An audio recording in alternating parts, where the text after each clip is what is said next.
Hey guys, welcome back. Tisha here, back for another, I guess, crime lane. Whatever we're calling this. Originally, my intentions were to report on this Hulu documentary about the Crumbley family. But I said before I talk about them, I felt like I needed to figure out a little bit about their son, which then in turn had me go from looking into watching the documentary to finding some stuff out about their son. So come with me as we travel to the state of Michigan. If you're like me, when you think about Michigan, one of the first places you think about is Detroit. But for this case, we're going somewhere that is a little bit further off, about 40 to 50 miles away from Detroit. And it's this place called Oxford, Michigan.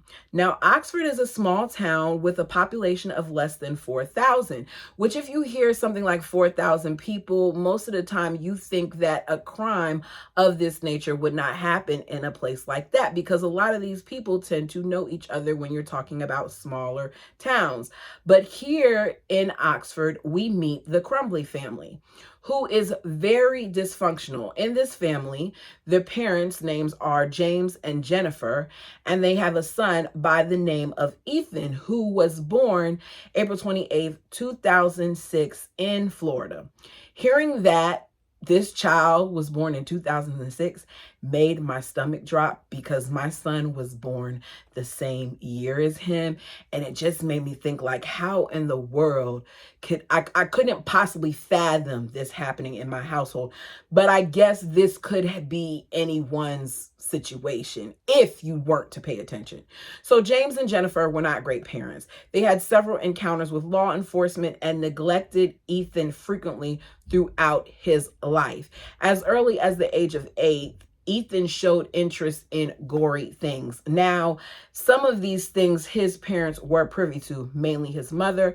He liked certain movies and games, and games like the Call of Duty really piqued his interest. I personally am not going to judge people for them allowing their kids to play something like Call of Duty, but I think it is very important that you have certain conversations with your children and that they understand how this could impact them, and that you as a parent let them know how this could impact them. Because whether we realize it or not, certain things do desensitize us, and certain things heighten our senses. And in certain mindsets, if they're being around these things and they're being exposed to things, for some, or a person like Ethan, it just creates curiosity.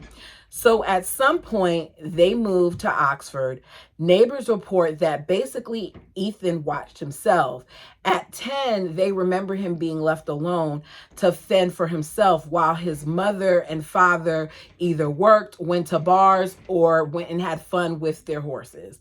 They didn't even leave him a phone. So a lot of times what would happen is he would be by himself and they would end up getting knocks on their door because Ethan would need something from them. At some point, though, he does make a friend. He tells his friend that he feels trapped and he feels tortured.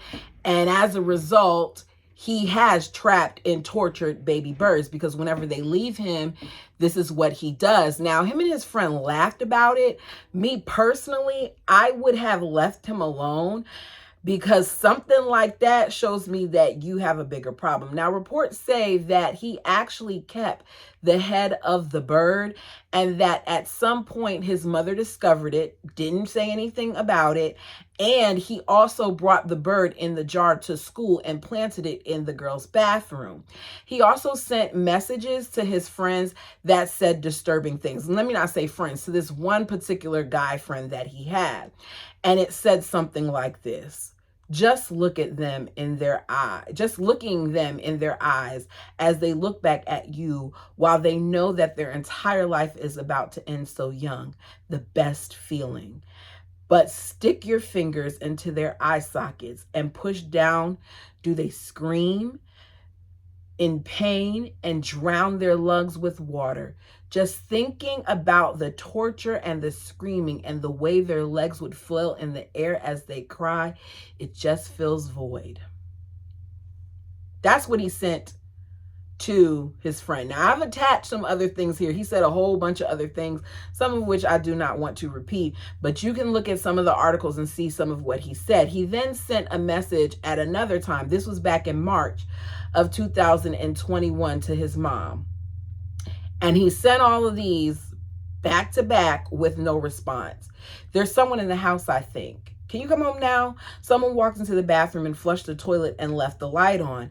And I thought it was you, but when I came out, there was no one home. There was no one in the house, though. Dude, my door just slammed. Maybe it's just my paranoia. But when are you going to get home? All of those messages, and his mother did not respond one time to anything that he said. Then there were times where he said things like he saw a demon. March 17th, 2021. These were also messages that were sent to his mom with no response. Okay, the house now is haunted. Some weird just happened and I'm scared. I got some videos and a picture of a demon. It's throwing bowls. I'm not joking. It effed up the kitchen. I'm just gonna be an outsider for a while. Can you at least text back? Once again, nothing. So there was a clear sign that something wasn't right. There's even exchanges with the parents in text messages at different times where Ethan was going through whatever he was going through, and James thought, based on the way that he looked and the way that he was responding, that the mom gave him a Xanax so that he could sleep. And they speak on, if you do that, what the dosage should be, which shows you there's a whole bunch of stuff. So given all of that little quick information I just gave you, and that timeline is in the beginning of the year, so around March, that's the timeline. How does it look that the Friday after Thanksgiving, that the father, James Crumbley, goes to a gun store and purchases his son a gun? The same son that I read the text that he sent to his mother in March, who said that he heard voices that were doing jacked up things and he was freaking out, and y'all thought maybe he was doing certain things for attention and all this other stuff, but y'all go and you buy him a 9mm for, I don't know if it was his birthday or if it was a holiday. Either way, you bought him this as a gift, okay? Ethan got this gun from his parents when I would think at age 15, it would be illegal for you to have something like that. Not only did they do that, but the family decides to make a date of it, and you see them go to a gun range where his mother, Jennifer, and Ethan are practicing, and they're having target practice despite everything that they know, and this is insane. The following week, this is how short this thing went off. The following week in English class, Ethan is caught browsing ammunition and stuff on his phone. That teacher, like you would hope a teacher would, gets concerned about it based on the history, seeing how he is, all these other things, and decides to report it to one of the school counselors. The counselor ends up talking to him, tells him he needs to make sure that he keeps the ammunition shopping at home. I'm sure there's other things that were said too, like, are you okay? Things of that nature. The mother is informed, and rather than being concerned, she texts him and asks about the situation. He is allowed to blame the teacher, saying that the teacher can't mind their own business. And even though, they were reported to the counselor, it's all good because he didn't get in any trouble. So his mom says, okay, well, for all of that, I hope you showed them your new gun at least, in a sarcastic tone. So you know that you bought this child a gun, and now he's sitting here at school looking for ammunition. He says, no, I didn't tell them that. He says, no, she then tells him she's not mad, just learn to be more sneaky.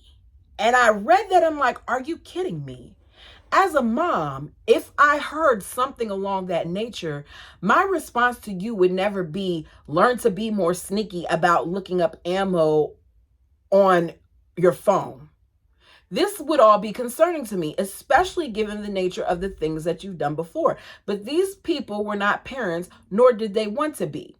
So the very next day, during first period, Ethan's English teacher caught him looking at videos of shootings on his phone.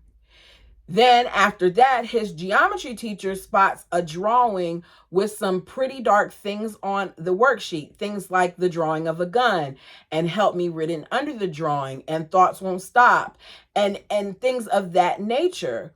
Well, the teacher had a reason to be worried because unbeknownst to him or her, because I wasn't sure what the gender was, he had a 9mm gun tucked away in his backpack that was locked and loaded. The geometry teacher, based on what they saw, was immediately worried, took a picture, sent a message to the dean of students showing the work, and sent a message to the mother as well. A few minutes later, at 9:30, Jennifer texts her husband, tells him, call now, it's an emergency. As a result of whatever was said on the phone, both of the parents end up heading to the school. They have a meeting that involved Ethan, the dean, and the guidance counselor.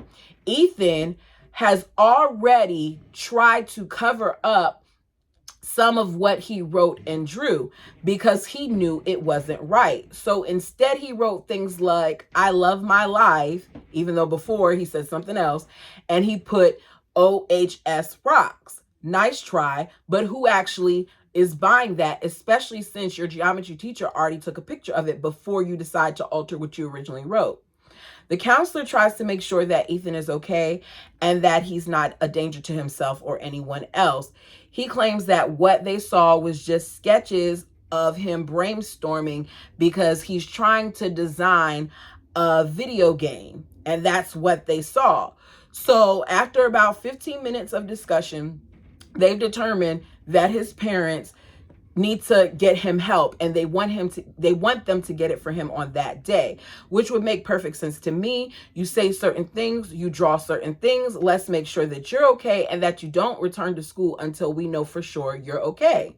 His parents, however, say that they will not be taking him with them as they leave because the both of them need to go back to work. Despite the school thinking that it was weird, they told Ethan to go back to class, which to me, in certain situations like this, that shouldn't have been permitted. They said, okay, he'll go back to class, but he has to see a doctor within 48 hours. So on November 31st, 2021, shortly after all of this happened, as the bell echoed through Oxford High and students went through the halls, each on their way to the next class like they would any other day, Ethan had something else in mind. They later found recordings of him talking about what he had in mind and the type of targets that he was looking for. So after lunch, the school cameras caught Ethan ducking into the bathroom with his book bag. Moments later, at the age of 15, he exited the bathroom holding a firearm. Ethan then started firing, sending students scrambling, ducking for cover, running, going to classrooms, going anywhere where they could get safety. Meanwhile, Ethan moved throughout the hallways trying to carry out his deadly plan. He began firing at different students in the head. He tried to fire into some classes. And of course, the students were running and they were fleeing and they were hiding because that's what most of us would do when we heard gunshots. He shot into the classrooms, but he was unable to be as successful as he wanted to be because they had a protocol in place that all the students were taught. So according to students, there was a voice over the intercom that alerted them to an active shooter, which is important because this alert gave teachers, students, personnel time to respond. As a result, they started locking and barricading doors and covering windows and fleeing the building if it were possible. At 12:51, police received the first of approximately 100 911 calls about this shooting, and they headed to the school. Within 2 to 3 minutes of the first responders' arrival at the scene, Ethan was arrested and unharmed by a deputy assigned as a school resource officer and a second deputy. Ethan allegedly still had 7 rounds of ammunition loaded into his gun and 2 15-round magazines. Now, I'm not a gun enthusiast, but I understand he had more ammo. At a news conference, Oakland County Undersheriff Michael McCobb said Crumbley surrendered to deputies without incident. The entire shooting lasted about 5 minutes and occurred in the southern end of the school building. Immediately afterwards, the school went into lockdown. Some students were able to evacuate to a near store, and one woman helped shelter children in her house. Authorities conducted 3 sweeps of the building in search of victims and evidence.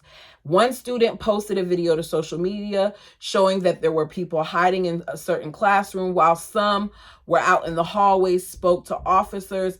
They thought that they heard cries of someone saying that they were law enforcement, that they weren't. Ultimately, those students who thought that they were still in danger did flee out the window, and there were deputies there to lead them to safety. 3 students, Madison Baldwin, Tate Meyer, Hannah St. Julian, were killed at the scene. 8 other people, including a teacher, were injured. Tate Meyer, who was 16, was an all-around good kid, a football star, was reportedly shot while attempting to stop Ethan. He died in police vehicle en route to the hospital. On December 1st, a 4th student, 17-year-old Justin Schilling, died in the hospital from his injuries. By the night of November 30th, 3 of the injured were in critical condition. 1 was on a ventilator, another was in serious condition, and 3 were in stable condition, which just goes to show you how much harm he caused in 5 minutes.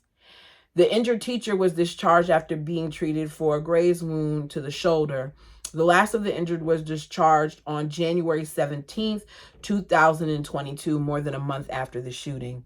Officials told reporters that the camera showed some of the actual shooting and that Ethan had a clear intent to kill other students, saying he fired through barricaded doors and aimed for the heads and the chest of victims at close range. A search warrant was also executed at the Crumbley's home, where a cell phone, journal, several long guns, and other items were seized as a part of the investigation into the shooting. The cell phone contained 2 videos Ethan filmed the night before the incident, in which he talked about his plans to shoot and kill students at school on the following day. I did hear clips of that video where he says that Michigan doesn't have the death penalty, so even though he's probably going to get caught, he'll at least be alive, which goes to show you how much he did not care about these kids' lives or his own. The journal also reportedly detailed his desire to shoot up the school, and it was quoted as including, "Hopefully my shooting will cause Biden to get impeached." What does that have to do with anything? How sick are you that out of all things, that's what you're thinking? At one point, Ethan was trying to plead insanity. He had several different pleas, but there was so much evidence of him showing who he actually was that, according to CNN on Friday, December 8th, teenager Ethan Crumbley was sentenced to life in prison without parole for gunning down 4 classmates and wounding 6 others, as well as a teacher, at Michigan's Oxford High School in 2021. Dismissing last-minute defense pleas that Crumbley's life is salvageable, Oakland County Circuit Court Judge Kwame Rowe noted that the defendant, in his own words, told the court this is nobody's fault but his own. Rose said victim Justin Schilling, 17, was shot at point-blank range after being told by the defendant to get on his knees. Hannah St. Julian, 14, was shot a second time after she was already down because he said he had to finish the job by shooting her again. That is an execution. That is torture. He shot most people multiple times, and as he wrote, he did this for notoriety, and he wanted to go down as the biggest school shooter in Michigan history. If you get a chance, I would like for you all to look at the first article that I will have in the description box, because the parents wrote some very important things about their children and how them being senselessly murdered has affected them. I believe it was Justin's mom that said that her son would have been his friend if only he had asked. If you were that lonely and that miserable and that lost and you really needed a friend, Justin would have been your friend. Crumbley caused terror and pain that day, but you did not destroy them. Jennifer and James Crumbley, the parents of the Michigan shooter, have also been sentenced for 10 to 15 years for involuntary manslaughter. I may do a follow-up on them. I'm not sure, but I think that this just goes to show how screwed up society is. This young man had so many different signs that there was something wrong, and nothing came of it. His parents ignored it.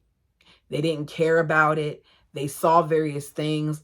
And rather than being proactive and trying to get their son help, they brushed it off and put an armed weapon in his hands. And unfortunately, hundreds of lives have now been affected, if not thousands, because you got to think about the trauma that caused to those kids and the parents and all of that on the day of the shooting. Please let me know your thoughts down below. Like the video. Until next time.